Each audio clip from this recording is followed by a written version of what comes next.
Hey everyone, it's Arfan with Grow Automate Scale, and this is the Successful Lead Generating Coaches Show. And I'm super excited because today is my very first expert interview. So I am part of a high level mastermind where I get to peer up with a lot of successful entrepreneurs in the online marketing space, those who are doing tremendous type of things. So for example, I do advertising. So some of these my peers are doing over $1 million a month in advertising spend, generating a lot more of that. Okay, so I get to work with a lot of people, and in particular, I'm super excited about this one because this interview is with David Cartolano, and he is the owner of Wealthy Inbox. He actually manages emails for clients, and he's managed lists from as low as 30 people all the way to 600,000 people plus. So he has a wealth of information he's sharing with us today, and we dive a lot into a few different things that's going to be really important as far as like the cadences for sending out emails to make it successful. In addition to that, some things going on now where Google and Yahoo has made some updates to deliverability, and there's been quite a bit of changes. So we dive a little bit into that. So without further ado, we're going to go right into the episode, and stay tuned towards the end because I want to also share with you my top takeaways. So tune into the very end after the interview. Hey everyone, this is Arfan with Grow Automate Scale, and this is another guest expert interview. I have David Cartolano here. And I'm gonna let him give him a chance to introduce himself. But before, I'm super excited because David is from wealthyinbox.com. He is the owner. Obviously, he's been email marketing for a while, and he's done some pretty big stuff. Something kind of his journey in here. So we'll talk a little bit about that. And he's also going to share with us what's called the ABCs of email marketing and why they get skipped. So I'm super excited about this, just not for my own business and my own personal sake, because email marketing is a big part of myself as an agency. You're probably watching this video because you saw an email, you clicked on the link, and you're watching this interview. So without further ado, let me give the floor a little bit over to David. If you want to just give us a little introduction, man. Tell us who you are, what you do, what you're about. Get to know you a little bit. Heck yeah. Thanks so much for having me, man. Yeah, my name is David Cartolano. I do email stuff, and that means Yeah. writing them, sending them, systemizing them, keeping them out of spam. And that's just something I've been doing for, at the time of this podcast, maybe past 4 or 5 years, something like that. So, Okay. I've done it Awesome. in multiple industries, done it with lists as small as, 30 people and lists as big as 600,000 people. It's So, massive. Yeah. yeah, like crazy, crazy different ranges and stuff like that. By no means, and I'm going to preface the podcast with this, by no means are there hard and fast rules with email. Mm. I don't want to venture into that territory of being like, You oh, know, whatever David says goes. No, I I got my got own you. experience. Let your own data help you make your own decisions. I wouldn't even ask because Yeah. when you think about a list of 30, let's just say 1,000, a list of 1,000 people in comparison to a list of 600,000 people, there's obviously different nuances in the way you Yeah. actually structure an email campaign and the way you market to these different lists. Um, I would imagine it's drastically different. Yeah, I think the game gets more parts, right? It becomes a more complex organism, right? You have the Mm, amoeba, but then the more stuff you have in it, it eventually has to evolve.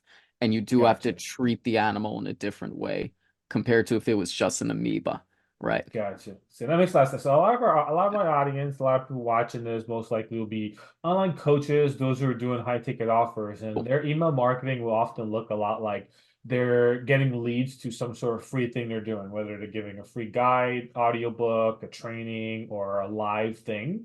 And most of my people are the whole thing, right? Workshop challenges, ebooks, Hmm. guides, you name it, and we run campaigns for it. So they're coming in very different places, and they're coming in email marketing with that. Just kind of give you an idea of where we're going here. So I love the fact that you mentioned that you just you kind of laid it out there for us, 30 to 600,000.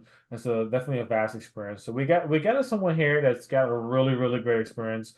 And I really want to pick his brain on these ABCs because I think it's going to be really helpful.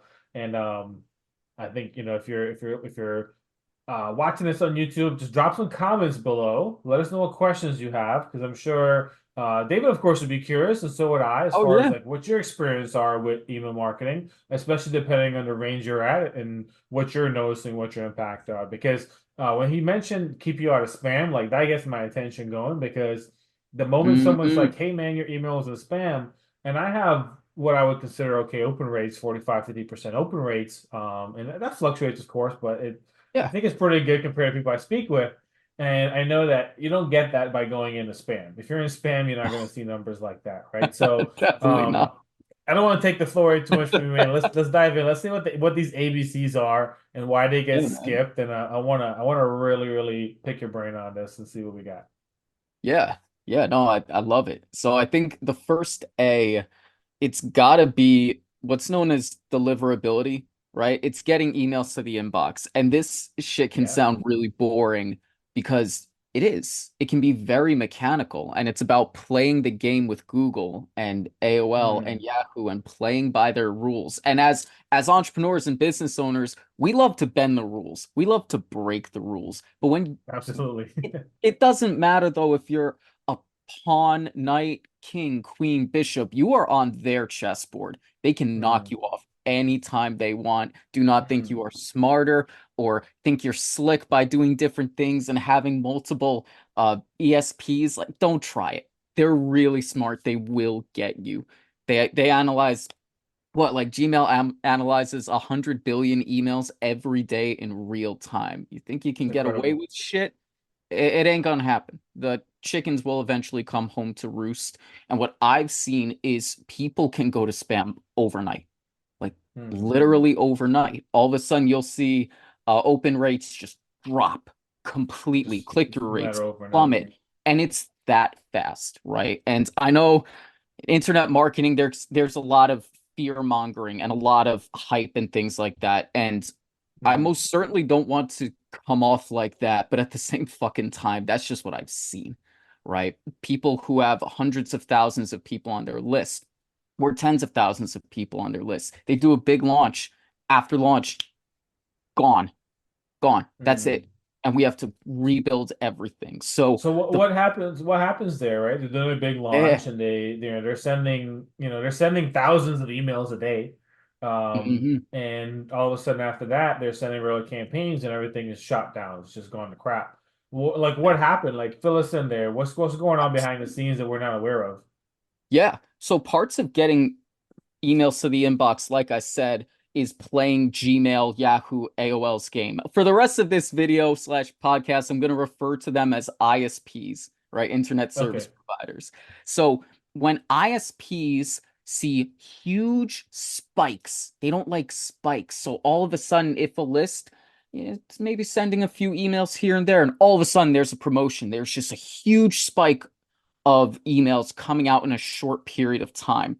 Mm, That's something they get a little suspicious of. Now, mm, if your list is engaged and opening and clicking and, really important, replying, they're going to say, all right, this list is engaged. We're fine with seeing spikes of mm. sending, even unsubscribing maybe because they're spending time on our platform. They're clicking, they're opening, and they're doing it on Gmail. And we want them to Yeah. stay on as long as possible, right? So spikes can get you into trouble.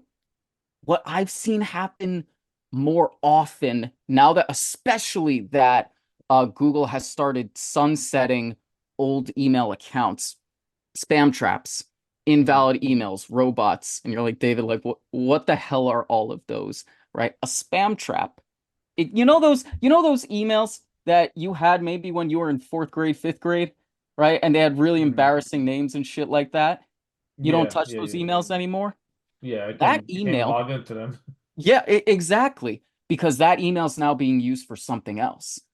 Google, Yahoo, sorry, ISPs, they will take that old email and they will shoot it off and opt it in to different lead magnets, to different small business opt-in pages, large business opt-in pages, sometimes what are known as block lists, they'll do the same. And the thing is, if you're not what's known as cleaning your list, and we can get into that later, and Mhm. sweeping away these spam traps, as they're called. You hit too many of those, it is a sign to Mm. ISPs that you don't care about your list. You'll just blast anybody, anything. You hit too many of those nasty little fuckers, that's the whole spam in Gotcha. spam overnight. I Okay, got you. so So to kind of yeah. break it down a little bit here for my eyes are familiar with the launch process and how we run ads to it. So Hmm. where, you got a list of 10,000, but we got a big launch coming up. You're emailing them once a week, which is not great for a 10,000 list. Do more than Mm-mm. that. But emailing once a week. So we got a big launch coming in. Now we're running ads. We got like a 50K budget. The email list doubles. No, we're like 20K now. Hmm. And all of a sudden there's a spike. So not only is there a doubling in the amount of emails, but there's a huge spike in how much emails going. Yeah. And the thing is, that original 10K, it was once a week, so it didn't really get a good distribution. The open rates are down. It hasn't been clean. So in the past, when we say clean, let's think of between how many days do you say clean? Like typically for us internally, we're looking at 6 months. If they haven't opened at all in 6 months, like they're completely just removed, get me unsubscribed from that. Yeah. Yeah. Yeah. 3 months they're going into like a re-engagement campaign that we have set up, but we don't have Hmm. anything more robust than that. Like it's just kind of simple like that right now. Yeah. But is there like a sweet spot for like, hey, you got to get rid of them at this time, otherwise you're more likely to see spam. Yeah, man. So I'm going to make a small distinction and then I'm going to answer your question. So by clean, I mean remove all of the emails that are going to get you in trouble, right? Spam Mm. traps, do not mails, abuse, complainers, or whatever have you. What you're talking about, and correct me if I'm wrong, seems to be unengaged people, people who haven't opened in, 30 days, 60 days, 90 days, whatever have you. Am I correct on that? Yeah, yeah. I guess in my mind it's like it's kind of one and the same in a sense because Sure. unless there's a way, Sure. unless there's is there like a tool you use to find the spam trap emails? Like, is there a way Hmm. to figure that out? Like, Oh how yeah. do you go Oh about yeah. that other than just like kind of in my mind the one and the same approach? Yeah, you just zero bounce, zerobounce.com. You just upload the list, it cleans it for you. Um, Personally, I use Campaign Refinery. It's one of my Okay. favorite email service providers out there because it automatically cleans the contacts for you when you upload the contacts to it. And it just has the best goddamn deliverability I've seen. And I've been anywhere between a dozen and 2 dozen, no more than 2 dozen, no less than, wait, fuck, no more than 12, no less than 24, anywhere between 12 and 24 email service providers. That's what I'm trying to say here. Yeah, I And gotcha. they're the best, right? So And that's I use Campaign them. Refinery. Yeah, Campaign Refinery. They're Hmm. just fucking solid. So I use that, but if you want to just clean the list itself, I would do zerobounce.com. That's a really great one. You can hook it up to a lot of common uh, email service providers, and it will automatically clean your list for you. So that way, when Hmm. you're running fucking ads to Facebook and you're getting junky leads, which you will get a lot of junky leads if you are running to cold traffic. Hmm. So Yeah, so like it around will them to help get. clean all that stuff. Yeah. There's other softwares out there. People might have heard of NeverBounce or Xverify and all that stuff. They do the same stuff. Zero Bounce and Campaign Refinery for me gotten the best results. So Okay, uh, that's it excellent. right there. To go Gotcha. back to your original point on people who are unengaged and what's the line and what's the cutoff? Depends. It depends on your sales cycle, right? Hmm. If you know that somebody's going to be on your list for a year and then they're going to buy something, all right, keep them on your list. As long as you're not hitting, bad open rates and bad click-through rates and Hmm. Google's kind of eyeing you and saying, "Yeah, you're sending to people who aren't opening, aren't Hmm. clicking." So you're not really engaging the people we want you to engage. You're providing a poor user experience. So we're going to sweep you off. But if you're doing all the right things, and again, we can talk more about what those right things are. Hmm. Uh, if you're doing all of those, Google's going to let you hit people for longer. right? So if you have a year-long sales cycle, that's great. I think for internet marketing, what I've seen, I give them like 60 days max, because after 30 days, there's just a drop off in response rates. And then after Okay. 60 days, there's another, just like clockwork. It's just a boom. After 2 months, people forget who you are in email marketing. And that's just the numbers. Of course, there are outliers, but that's just what Yeah. I've seen. If you're in a local business, if you're uh, in real estate or financial industry, that might be different. But Hmm. for the sake of this podcast, it seems like if we're all in internet marketing, that's my benchmark. Some people have a higher tolerance, some people have a lower tolerance. It's Yeah. up to them. And it's everyone's probably an individual approach to email marketing that can Yep. build Yep. fans and increase that longevity. But I kind of get that, right? Someone's going through a problem. Most internet marketing, we're trying to reach people for the problem, give them a quick solution, and either sell them into our Mhm. program, and then continue to nurture them. But if they come in for a problem, they're like, okay, well, I don't really think your solution is for me.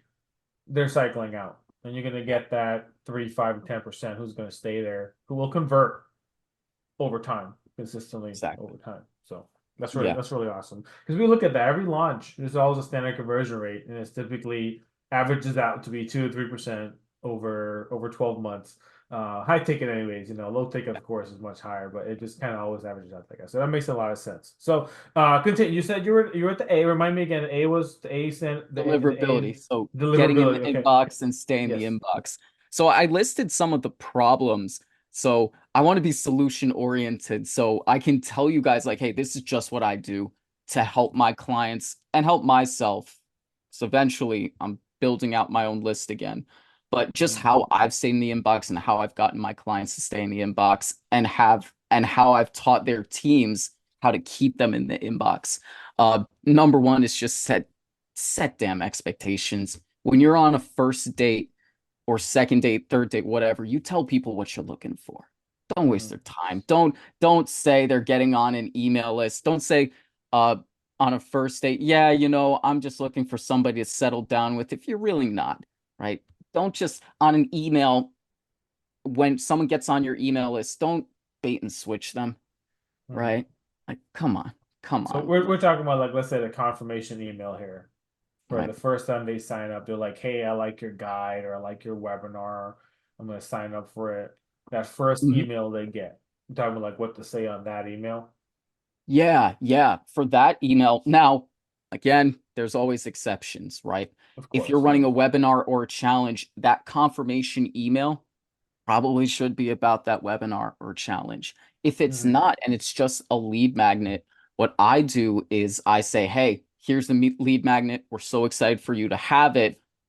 But here's what you can expect getting from this list. Here's how many times we're going to email you in a week, maybe, right? Rough estimate. Here's what Hmm. you're going to learn. Here's how we might talk to you. If you don't like it, no problem. Big ass unsubscribe link. Let them go. Because Okay. if you get too many complainers and they report you to spam, you get too many of those, it's going It's to gonna tank mess the up. rest of your list. So you Yeah, it's gonna set mess up that the list. expectation right up front. And Hmm. that's goes a long way, at least That makes from a lot of what I. sense. No, So that makes a lot that's of sense because we, yeah. we, we see the problems happening a lot, right? And Hmm. obviously we gotta have a solution, right? So this is a solution to it. So that makes total sense. Like Yeah. from my experience in running analyzing funnels, I can tell everyone this, like your first email is gonna have your highest open rate. I've Yep. never ever looked at a funnel and it's like, oh wow, email 5 had a higher open rate than email 1. No, never, Yep. ever, ever, ever. Yep. Like that first email is always the one with the absolute highest open rates, 100 times out of 100. Yeah. It sets the tone. It sets the tone. And even when if a challenge ends or a promotion ends, right? And you brought people through the front end and they went through this challenge, webinar, holiday promotion, whatever have you, there should be an email at the end of it saying, all right, now you're going to our regularly scheduled content. This is Hmm. what you're going to learn. Here are the three things you're going to learn. Here's how often you're going to hear it. If you're not okay with it, cool, unsubscribe. And that email, it's just got to be there. Yeah. That Yeah. makes a lot of sense. Like Mhm. it's kind of like a transition, a smooth transition That's right. from big launch mode to now, all right, we're gonna just kind of continue giving you value, but I'm not gonna hammer you every single day with 2 or 3 Yeah. emails about, my offer and my product and all that stuff. And if you are, cool, tell them.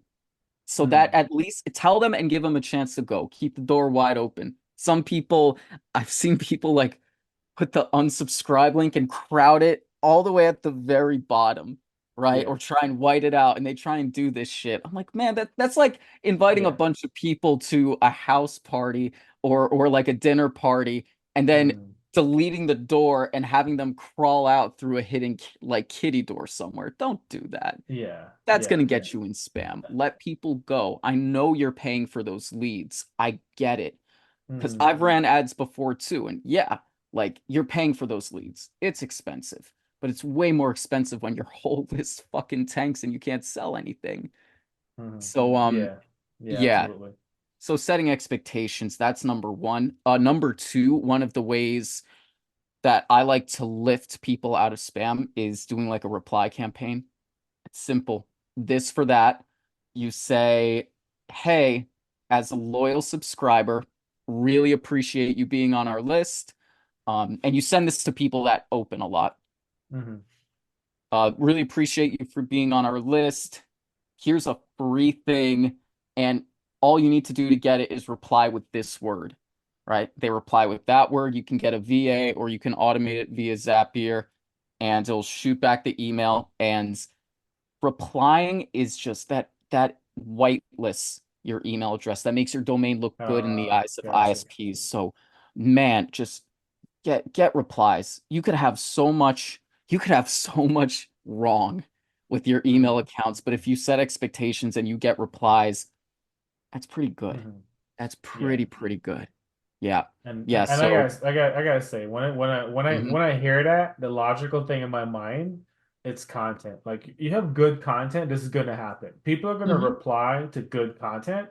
mhm, We're not trying to finagle and school this here. We're really just thinking about like, okay, creating good content is going to get reply just with the mind of like I'm going to ask a question, but if you do good content with a question you're going to get a response, and I've seen that too mhm. where I've intentionally structured my launch, so I'm going to do a reply here, I'm going to try to get a reply, and it Yeah. fails, and then I send an email and I'm just like, hey, I just thought about this and this and this, would you want this, and then boom, 10, 15 replies without Yeah. even trying to, so that natural um providing value and just asking for feedback can sometimes give Mhm. you a ton of responses. Do you have do you have something you could share like right now? So like let's give someone a win right now. If they were to send a reply campaign, what's a question or angle or a hook that you say, Arfan, send us tomorrow and you're probably gonna see a few responses.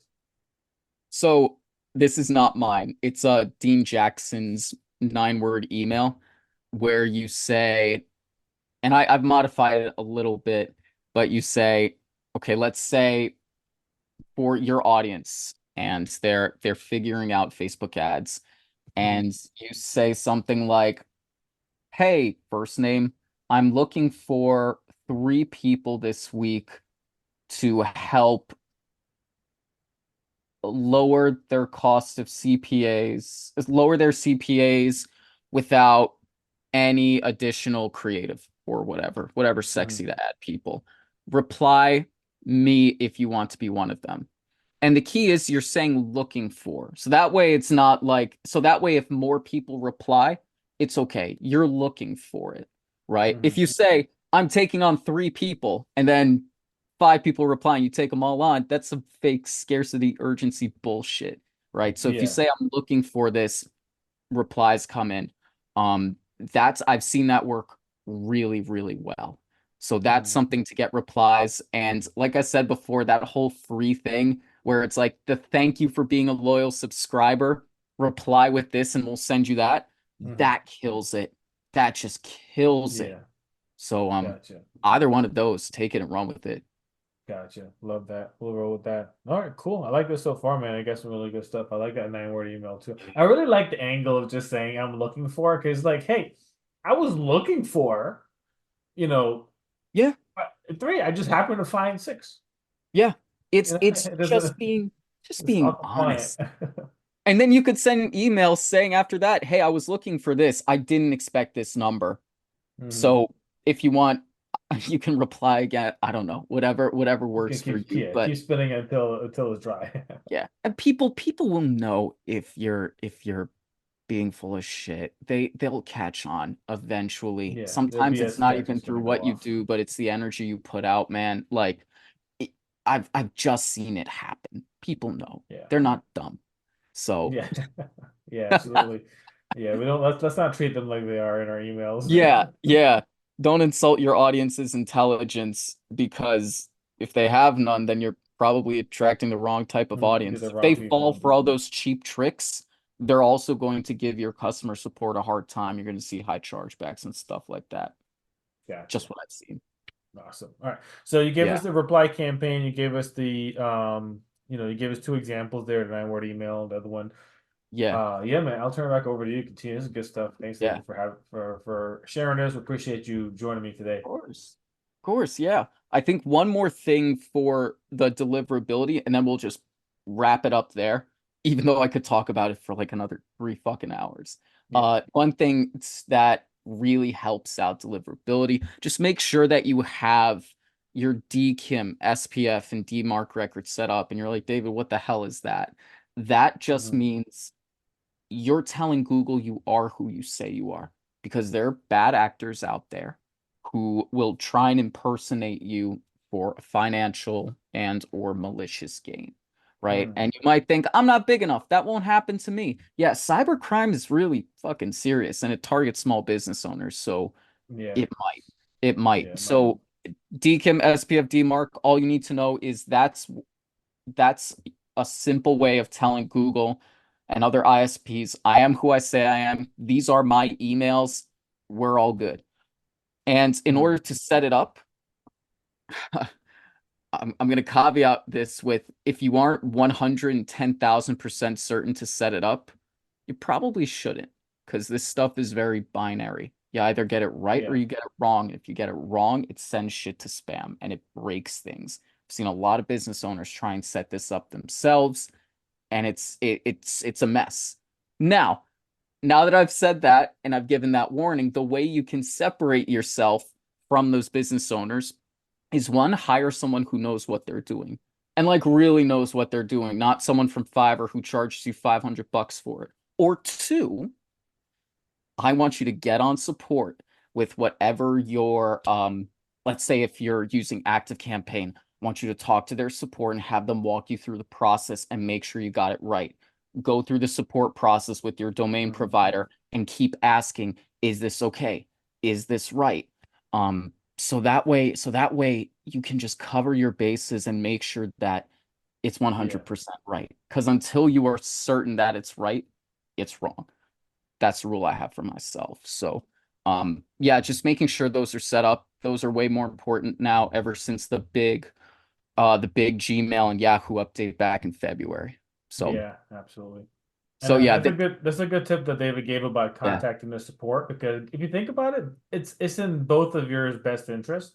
bingo. So they're gonna do what it takes to make sure it's right, versus Mm, someone on Fiverr is gonna just copy paste, see that you mm, got, maybe it got checked off or something like that, and they're not really gonna do due diligence to make sure it's done correctly. So yeah. check out, your support and Hmm. or get a real professional that can walk you through. I think you could probably even contact David. I'm not sure if you do that or not. Hmm.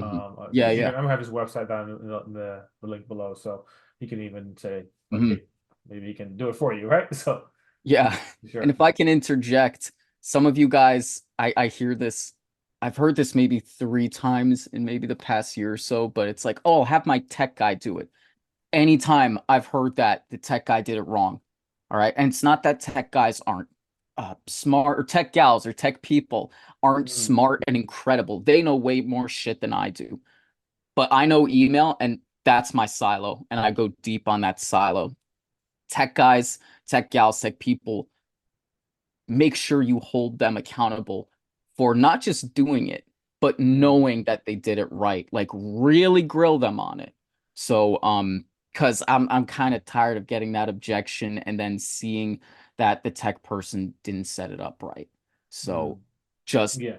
putting that in there. You cannot outsource this feeling of confidence and false bravado. You got to make sure it's done right. And I've made Yeah. posts about how to do it and check to see if it's done right in the expert summit group by Onyx and Gall. I've made like 43 posts in there. So, take a look at that if you need further clarification. Yeah, I'll drop the link for that too as well. Awesome. Yeah. Thanks, man. Yeah, continue. Let's get to I think we're probably going to the B. Yeah, the Yeah. next. B's next. Let's go B. I think B, and I feel like this is spoke about ad nauseum, but like what's the level of trust you got with your audience, right? There's Mm. someone I managed his list for a while, and he only had like 540 people. And I say only, but if you can imagine those people in front of you, like that's a giant ass auditorium of people. Yeah, it's a lot of But people. his open rates were, like 65, 70 in B2B. And that's crazy. I've never seen somebody with open rates like that. No, that's And yeah, with wow. response rates and click rates. But here's why. He was in the damn industry for 10 years, right? Mm. He survived multiple economic cycles. He knew what he was talking about. None of that, like, one step ahead, just be one step ahead of them bullshit. No, he knew the problems of his customers. He understood it. He got it, right? The Mm. audience would respond to him in the way he talked, and he was just himself, and he was that way for 10 years. So having that level of trust and that level of, look, I don't give a fuck what's going on in the industry. This is what's worked for me and worked for my clients. That goes a really, really long way. Putting out Yeah. content other than email on YouTube, social, that goes a long way too. And I know it's not sexy, it's not fun to post content for years and years and years, but organic really helps. It just does. Hmm. Yep. Yeah. Yeah, So, they also build trust a lot. People see you continuously. It's going to be easier to convert when someone says, "Hey, I've been following for 2 years, 3 years," and now they're ready. There's a lot of clients that like got them to the point where they're ready to work with me. Just some of the content I put out, they were just pieces that were missing. A lot of yeah. times, we do a lot of launches and we run evergreen offers, and it's often where people come to me at the very end. It's like, hey, I got my entire funnel built out, emails, and they've already, hired copywriter, hired designer, everything, and they've already put a lot into this. Now it's ready to drive traffic, and that's where it's like knocking on our front door. It's like, hey, let's drive traffic now. So, we run out. So I see this happen. So trust is super important because you want to Hmm. be able to, as people come into your world, that they can, you could feel that trust is being built. And like if you get Yeah. 60, 70% open rate, that doesn't happen That was without people insane. knowing that, hey, Yeah. that they trust to open up the email because it's going to be worth their time. And it's not Hmm. just going to be something that's going to be sales or spammy or just Yeah. Yeah. nonsense. So like that. And back when I ran ads a while back, when I ran ads and I took the person's email list and ran ads to that email list, guess what converted more, right? What was that? It was the people on the email list compared to cold traffic every time, Oh yeah, every of course. fucking time. Of course. Like, and like it just does come down to trust. It really does. And part of that means actually emailing people. It Mm. means my saying is if you're not willing to do it 3 times a week, don't. Like my email list, right now, I don't have an email list because I think that if I don't send emails 3 times a week, it's not worth it. Now I'm gonna Mm. start it up again, but right now, like I got other clients lists to take care of. I'm starting up a list in another niche. So my personal, I'm not touching it. Eventually I will, but I really want to make sure I commit to it. It's like, can I Mm. write 3 emails a week for the next 3 years? And if that question is, then I don't know. Mm. Unless you write one email every month and you take home millions of dollars, then good for you. Maybe actually write more. Mm. But Yeah, do yeah, more. Yeah, yeah, right. If Yeah, you write email every week and it makes you a crap ton of money, then maybe do more of it or not. yeah. It's your business. You do what you want. Yeah, But yeah, at I've only least. ever worked. I've worked with a few clients in some just kind of high end, kind of certain niches where Mhm, they couldn't like the traditional launch style of sending open cart where you're doing like over 5 days, 12 mhm. emails. That doesn't work for them at all. Yeah. Just because like you'll unsubscribe right away. You send two emails in one day, they're automatically unsubscribing, and it's typically in just like physicians and lawyers. Now, to be honest, this is two audiences Uh-huh. that Oh, will do absolutely. that. They will Yep. absolutely unsubscribe because they're not for that, but they will be the one that'll give you a 70% open rate if you're giving them value. And it's done Hmm. at a regular cadence, but not overly done. Yeah. Yeah, they're a very exclusive class that appreciates good content in their emails for sure. Yeah. My experience. So yeah, I love that trust. Yeah, that's something we could probably talk about for a long time too, because I really believe that you got to consistently build trust. Because one thing that happens that people say ads fail, they didn't get results. It was like I'll never do ads again. It never fails. If I look at like, well, what did you do with the leads you got? They did a Hmm. launch, and that was it. They Yeah. never What's your followed time up, never horizon? continued, never gave it a Yeah. chance to, never gave a chance to nurture and build trust. And they relied on just a master class or a challenge or a webinar, and Hmm. it's one of the saddest things is now you have like 1,500, 2,000 people that just go dormant. And it's like, because sometimes in an online world, we can get easy to compare big lists of 30 of 600K and think, like you mentioned, like the 500 sounds small, but that's Yeah. a lot of people. And, we've done multiple six figures with less than 1,000 people on lists. And Oh, yeah. the more than that, it's just one of those things where you gotta consistently email organically and just provide that value to build the trust. Yeah. Can't say enough about that. Um, well, Yeah. I'm It's excited kind to of see what like, C is gonna be. yeah, if I can Yeah, round off go. B a little bit with two things. Number Shoot. one, the whole like physicians and lawyers unsubscribing with like the big when you do those big launches. I've seen that too. And also the open rates for that one particular person was physical therapist. He consulted with physical therapists. So it's interesting.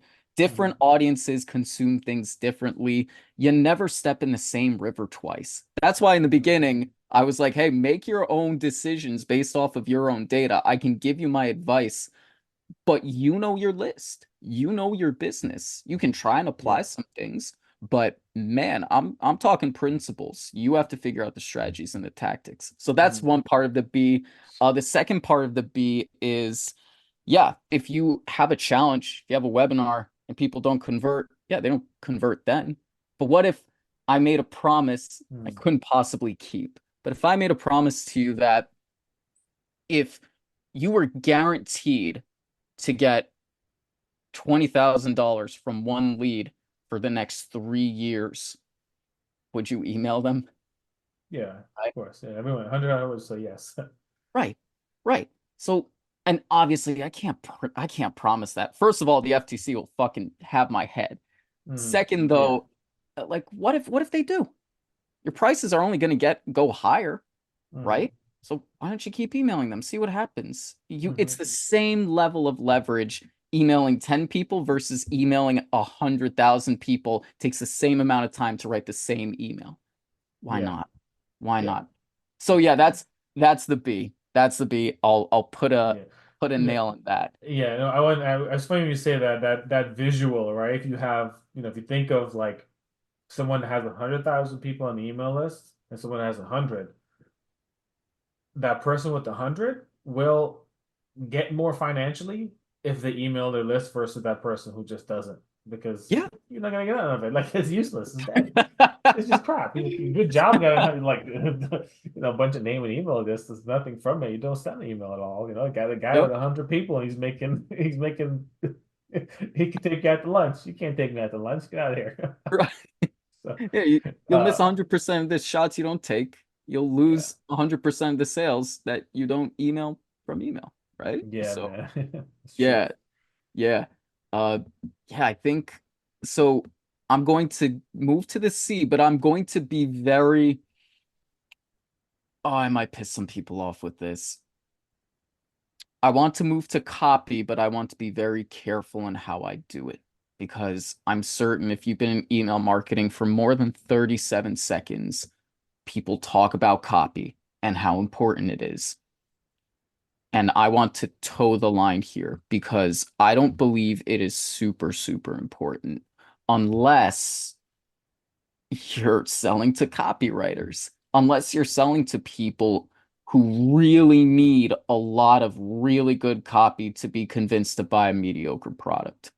Because if the product's good, if the offer itself is good, we've been told this so many times. Make an offer so good that they feel stupid for saying no. That matters way more than copy, right? One of the most Yeah. successful campaigns I ever did was when I was a total newbie, which sucks, right? Because I'm like, damn, that was a really good campaign, and I took a couple of courses. I I I took a knack from my experiences and gave it a shot, and that campaign crushed it. Right? We did multiple four figures, even five figures from a single email. Right? I'm like, wow, this is great. I'm brilliant. No, I wasn't. The copy was decent, but the offer was really, really good. It was a good offer. Yeah. So as far as copy,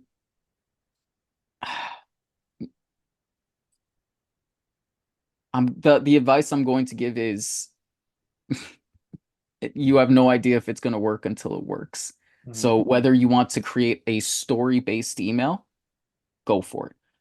If you want to create, I like to say tease, don't tell, right? So if you have a funnel page or a YouTube video or a blog article and the detail is over there, then tease, don't tell.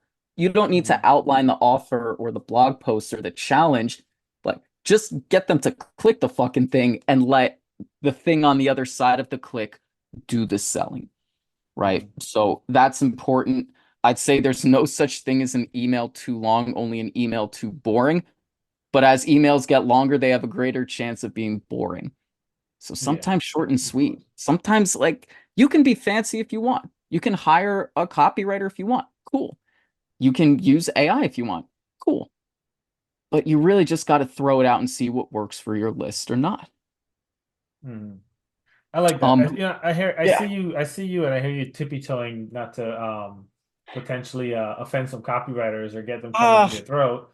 Which but here the thing is, right? yeah. I think that a lot of copywriters I know will 100% agree with me that um like what I kind of get what you're saying is that the offer trumps trying to get really pretty copy, Yeah. trying to make it so like, my headlines are perfect, my sentence structure is perfect, my everything is perfect. It's just like, no, just write as if you're talking to somebody, have a really great offer that actually helps people out. They were like, hey, that's awesome, that's what I need, and it's a no-brainer. Like there's no rebuttal, there's Yeah. no objections. It's just like, okay, where do I click, where do I pay? And that you don't have to spend so much time on trying to take 65 copy courses and to, Yeah. be a master You don't. copywriter and get the premium Grammarly and No. you No. know all these Please. My different God. Spell words wrong. Like so it it's here's the thing, it's if you spell words wrong, people are going to reply and then improve your deliverability because they're like, "Do you know you spelled this word wrong?" It's like, "No, but you actually made me look good in the eyes of Google, so thank you. I'll try and run a yeah. spell check next time." It's a hack right there. 43-minute Yeah, mark, the number one hack of the day. Spell things wrong, you're gonna get a spell things wrong. reply. Yeah. So I think another thing that I can take, yeah, fuck it, I'm gonna say it. I think if someone's advice to you, if you're seeing email problems and their advice to you is, well, just write better emails or this, write emails worth reading. That's a load of horse crap. And it shows me that you might not want to listen to this person because that's just a one-dimensional response. First of all, it's vague. Write better emails. What do you mean? Like, no one wakes up and says, yeah, I'm going to write a boring ass email today. Doesn't yeah. happen. It also ignores like the A's and the B's, right? Are people even seeing the email? Is it going to the promotions tab? Is it going to spam? Mhm. Facebook, you guys are Facebook ads people. What's the lead quality here? Who are we targeting? It Mhm. doesn't matter how good the copy is if the wrong people are on the list in the first place, or if we didn't set expectations, right? If the Mhm. offer sucks, it doesn't matter how good the copy is. If Yeah. so, I can go on and on. So if somebody just says, "Yeah, write better emails," I think that's a Mhm. load of horse crap. Look at the Yeah. other factors in the ecosystem first, and then yeah, take a look at the emails and see if they need improvements. One of the Mhm. ways that I improve emails when I see that they're not hitting, I go back to sales calls, right? I take a look at the sales calls from the clients and I say, "Hey, are we repeating what some of these people are saying here verbatim, right? Mhm. Are we articulating the problems, the The exact same desires, words. Yeah. etc.? If it's in ecom or if it's in more of a transactional business, are we taking the reviews and what people are saying in the reviews and putting it in the emails? Right? Can we be more lazy here and stop trying to be Mhm. so goddamn original and take a look at what our audience is saying about us? So that way we can possibly pre-handle objections before they even get on the calls, right? So I think the best copy is written by your audience, not you, right? Yeah. And I agree with and that. I might be being cursed. I can feel like the gaze of angry copywriters just like boring into me, but I'm at this point where I've just seen better copy not get better results. So Mm. that's just my experience. I think it's worth it to Yeah. take No, a no, no. copywriting And course. I But think yeah, from my experience working with copywriters, all of them would agree with this. And the reason why is because it's true. And it's one of those things where a lot of great copywriters I work with, they say the same thing. Like they're looking to see, hey, is there a research document you already have? Because my yeah. copywriter, they want that because they're gonna pull those exact words and write the headlines and they're Hmm. gonna write the ad copy and it's gonna sound exactly what the other client wants because that research is already done. Like I personally have a 30-page document from all my sales calls with words my people have said Nice, that goes nice. under my sales pages and my emails, different things like that. Hmm. Because just like, why would I try to say how I'm going to help you with ads when you told me how you want to be helped, right? So I'm not gonna I'm not Right. gonna try to figure it out on my own. Yeah. So it's definitely Yeah, true, and like a lot of copywriters will definitely agree with that. So it's not, and I yeah. think the whole thing is takeaway is I don't feel like you're shunning copywriters as if No. there's like a like they're doing anything that's like incorrect. It's just like some of the advice we may get where it's like, um, you don't get results, you're trying to figure out why, and someone just blanket over you and says, oh, you got to get better copy. Well, you didn't look at Yeah. my ad stats, my results, my registration, my conversion rates. Where was the Hmm. fall off? Well, where did the drop off happen? My ads, the copy of my ads converted really well. My landing page converted awesome. My email open rates are really great. I had a good show up rate. No one just bought my offer. My webinar sucked. Boom. That didn't have to do a copy Yep. at all. you know. So Hmm. that's where Hmm. I hear like the issue is probably coming in from versus like someone reviews every single thing and they're like, oh, you need to do better copy. It's like you got to Yeah. get more specific on where do we improve? Is it because my open rates were low? Is it because of this? And it's not so much like you need to have this super long, pretty, beautiful email. It's more about like, hey, you know, I was looking at just looking at my garage one day and I just happened to come across a better way to fix something and I just want to share this with you. Right. Yeah. Here's I just created a course around it. Here's $27, purchase it, and you can make a sales from that versus like a super long copy with like bullet points of all the deliverables and this and this and that Yeah. to try to sell it. It's just one will they both might convert because they speak to two different buyers, but it's Yeah. like get it out there versus trying to pretty it up, and I like that a lot because I've seen that from my own experience with ads. It doesn't need to be pretty and beautiful. It's just like, hey, this is a real solution. Something happened right now. Here's a quick 5-minute video I just recorded off a Loom on how to do it, and I get better response rates and things like stuff like that because it's real, it's Yeah, man. applicable, versus manufactured. Yeah. And I like to, if I'm writing emails, I like to remember that people are busy as hell and they Mhm. really there's like 68 other emails in the inbox right now that they want to read while they're taking a shit for 5 minutes while their kid's banging on the bathroom door and the dog's barking in the background.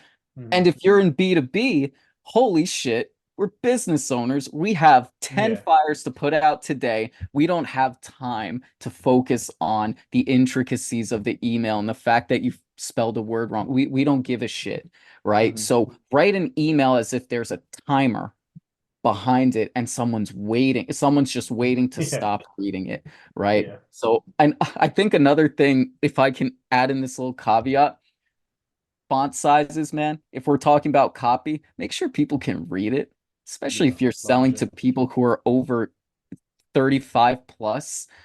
Like your font size should be big, right? I if Yeah. I have Very I have true. 20/20 vision and I'm 28 years old. If I have trouble reading an email, there's something seriously wrong.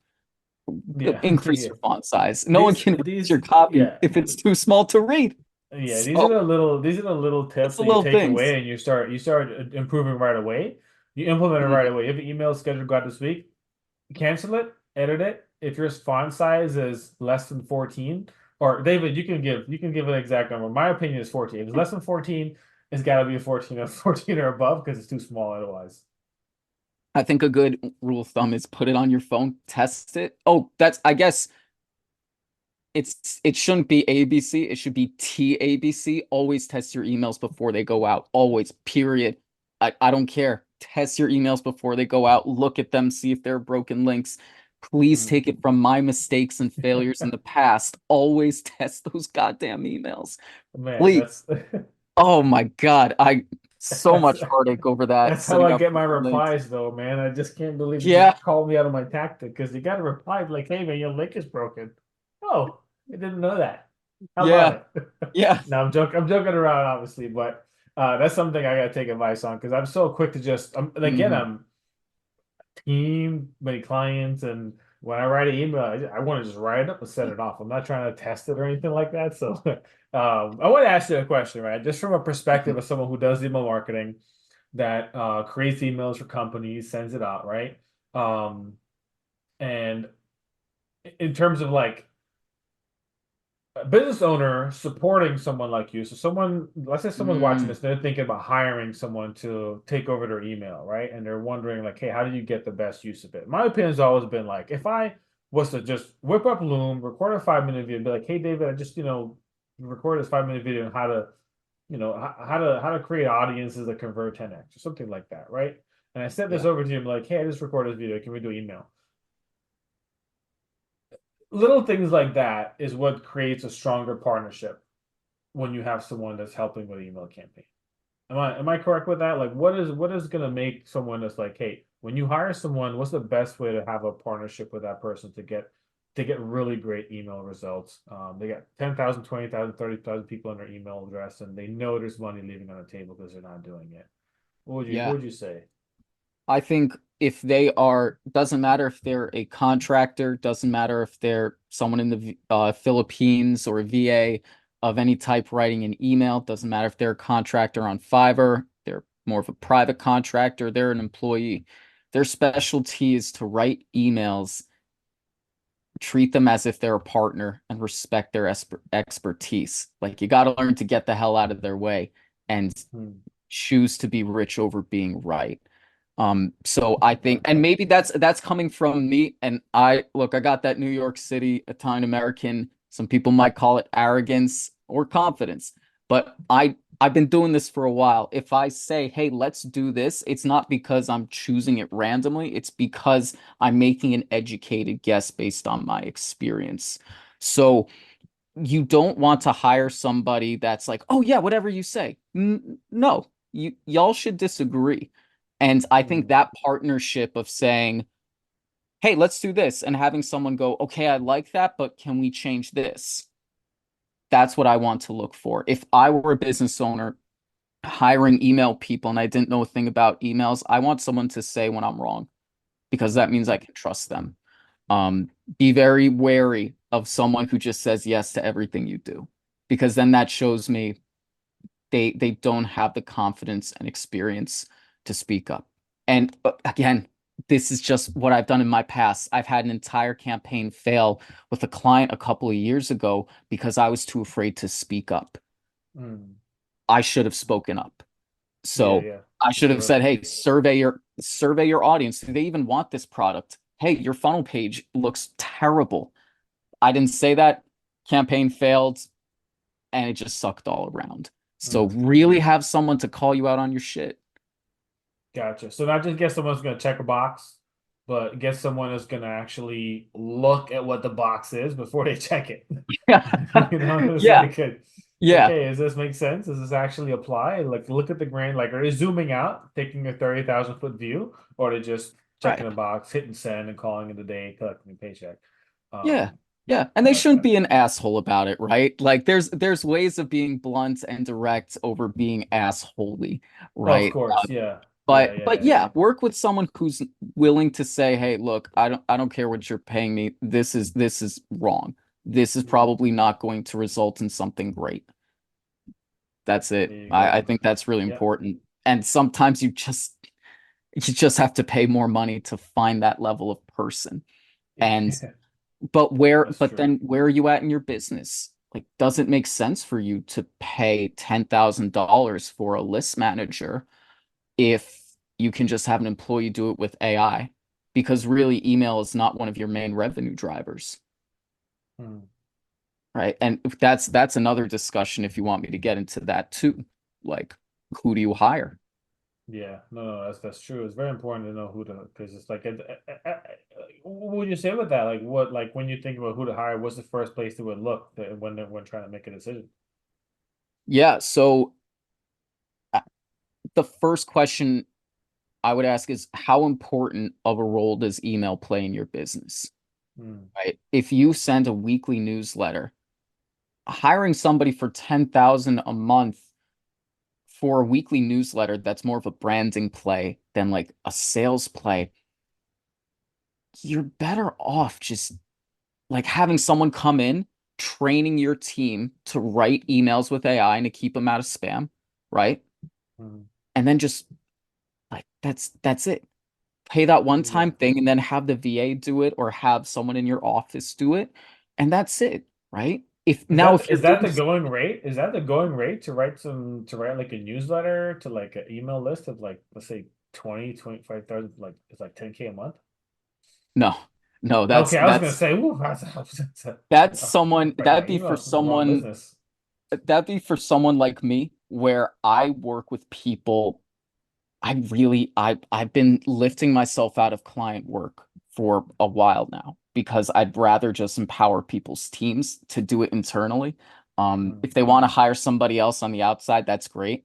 Uh, if you're hiring somebody else on the outside, the more you pay, usually the better they are, right? Email list yeah. managers, not copywriters. I mean, email list managers who write them, send them, systemize them, keep them out of spam. You can expect around 3,000 to maybe 6,000. For me, I wouldn't hire anybody below 3,000 because being in those circles and being around other email list managers, it's a level of confidence. And Mm, it's like if I'm paying you 1,500 a month to do all those four things I just described, it's just not enough. I mm, don't trust that. If I'm paying somebody 9,000, it's because I have a list that is highly monetizable. I'm making a lot of money and I expect you to be yeah. better than me, and then tell me I'm wrong and say, hey, I have ideas for this. Now I'm not looking for a list manager. Now I'm looking for a fucking strategist. So Mm, that's how I think when it comes to pricing. And maybe if you are generating 100,000 from your list each month, you might have to consider, hey, do I want to make this a contractor or should I just buy an employee? Because at mm, this point, it means yeah. so much more for me to increase that 100,000 to 150,000 and make sure that that person that I'm working with isn't distracted with other clients, right? Yeah, that's very true. Very true. Yeah. You get Yeah. someone to solo to your business. Hey man, it's been great. I know we're at like an hour here, Yeah. so I just want to kind Oh, of look at that. just kind of give a quick, so just kind of reiterate here, right? So what David explained was ABC. So deliverability was the very Mm, first one. So not only is deliverability is getting inside there, you want to try to get whitelisted, of course, but setting expectations when someone signs up on your email list, including some reply campaigns. That's gonna help you to get whitelisted versus trying to tell someone to whitelist you. Just incorporate it in there. I don't think anyone's ever whitelisted because I told them to. yeah, I have. It hasn't So happened with me either. yeah, I don't ever put that in emails anymore. A long time ago, then I would email. B, trust, include the strategy and tactics to build trust, which just is a long game. Trust is Yeah. part of a long game, part of good, valuable content, right? Not pretty content, it's good, valuable things is applicable and helpful to build trust. And then C, copy. Um, Focus on the offer versus trying to finagle and just be super creative with or clever with your copy, right? It's better to be like my copy mentor a few years ago always says better to be clear versus clever. And Yep. you want to be clear versus clever. And your offer, a great offer is going to trump amazing copy. Yeah. Amazing copy with a great offer is going to be excellent, but you don't have to try to. It's a dance or anything like that. It's offer first, copy is what I'm kind of hearing here. Always. So did I do Always. a good job of summing that up? Did I miss anything? DMARC, Oh yeah, the tech stuff. DKIM, and SRC. Am I getting that right? Or DRC, DKIM, SPF, DMARC. SPF. Yeah. Okay. Yeah. Yeah, there we Just go. make sure it's done right and you know that it's been done right. I Hmm. cannot stress that. I've seen a lot of business owners go to spam because they thought it was done right. So Yeah. I'm gonna tag it with that. It gets missed. So awesome. Yeah. So very cool. David. Thanks again for joining me today for pouring this. I know you've done some Absolutely. amazing campaigns. Have sent emails to hundreds of thousands of people at the same time and manage some big lists. Keeping them out of spam. Let everyone know if they want to get in contact with you or get a hold of you. What's the best way? Socials or website? Where can we go? Yeah, my DMs are a hot mess. So don't DM me on Facebook or LinkedIn. You will have a much better chance of getting a hold of me if you go on my website, wealthyinbox.com, and you submit a form there. That's going to be a much easier way of getting in contact with me because there's a form that says, "Hey, who are you? What do you do? List size, what questions do you have for me?" And then that way we can just talk in a way more structured environment than being bombarded with on Facebook Messenger at 11:36 at night. I'm Yeah. past that. I'm past that point in my career. So I hear you on that one. Awesome. yeah, that's it. All right, there you have it. Wealthyinbox.com. Get a hold of David if you have some email marketing needs, especially if you're looking to get someone involved to an employee, an assistant, a VA of some sort that you would like to get Mhm. trained on AI. David can do that in 30 days. He'll get him trained up for you to. He didn't mention this. I'm gonna give him the plug here, but he can Oh, thank you, man.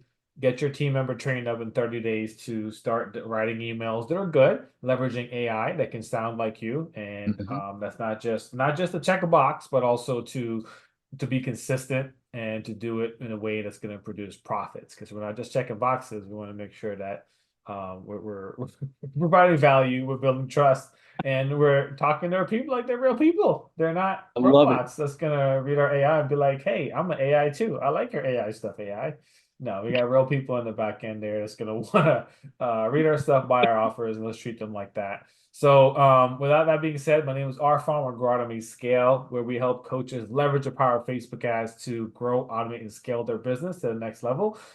Special thanks to my guest David, provided a lot of value today. Go check my wealthyinbox.com. And other than that, y'all have a wonderful one. Take care. Enjoy the rest of your day. Catch you on the next episode. Bye, everyone.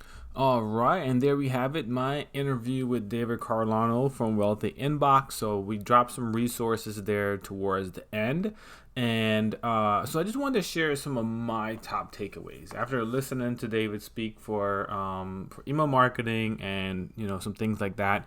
So in my experience, when it talks about deliverability, I think that was a great takeaway because Dave is right when he says it's not just about sending email or getting in the inbox. It's about staying there and setting clear expectations with subscribers, incorporating reply campaigns, and properly configuring the technical aspects. Your DKIM, SPF, and DMARC. They're crucial for maintaining a strong delivery rate.